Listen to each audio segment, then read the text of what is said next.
Ola Daniels is a legal practitioner. He joins us live on TVC News at 10 for more on this story. Walk us through the process from here to when we get a proper conviction. What is it like after now? Well, we know how things work in court.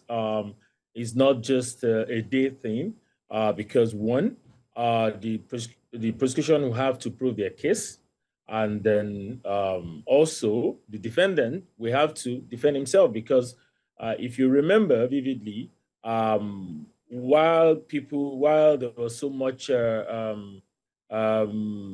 dust on on her about what about his action.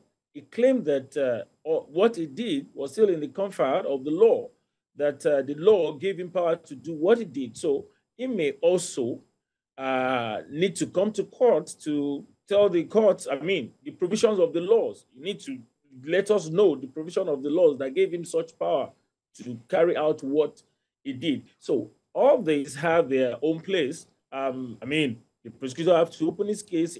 And here also have to open his defense. So we are here. It will take its time.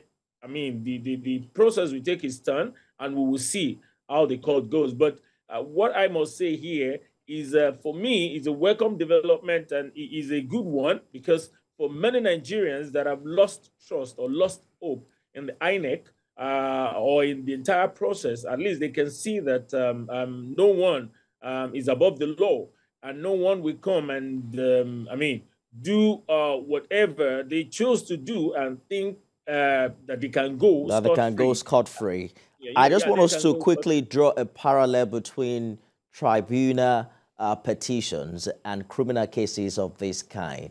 We seem to have upgraded, the tribunal as regards the timing. There's now a fixed time to which these cases can be attended to. Is that something you think can also be done with criminal cases? Well, the administration of justice is really working hard. I think, well, maybe we still have to look at some amendment, but one thing you can't take away from criminal case, why it will be different from tribunal, is because of the peculiarity of what is involved, because in a criminal case, a lot of things are involved. A lot of, you're going to have witnesses, you're going to have facts, you're going to have, things that need to be considered. And we may not be able to streamline it to, for instance, the tribunal that talks about 180 days, that may not go with the criminal matter. Whether, because we know what the Electoral Act says under Section 175 of the Electoral Act, it made it clear.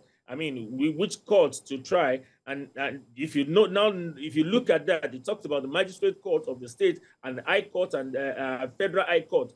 In their own their own jurisdictions, and it's different from a tribunal. So in such courts, we know that things are not just done. The processes are different, a bit different from what we have in the tribunal, and that may have to take its turn, and is not something you want to rush, because you cannot afford to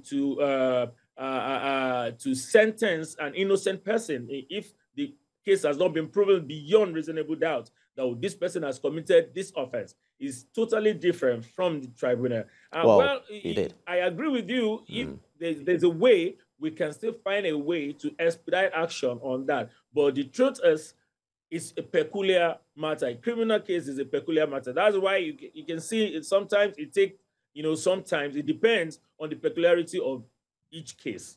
Well, we have some elections coming up in November, and I believe towards the end of the year. This is a case of interest. We'll see how long it takes and how much impact it will have on our electoral law. Ola Daniels, thank you for talking to us on the news tonight.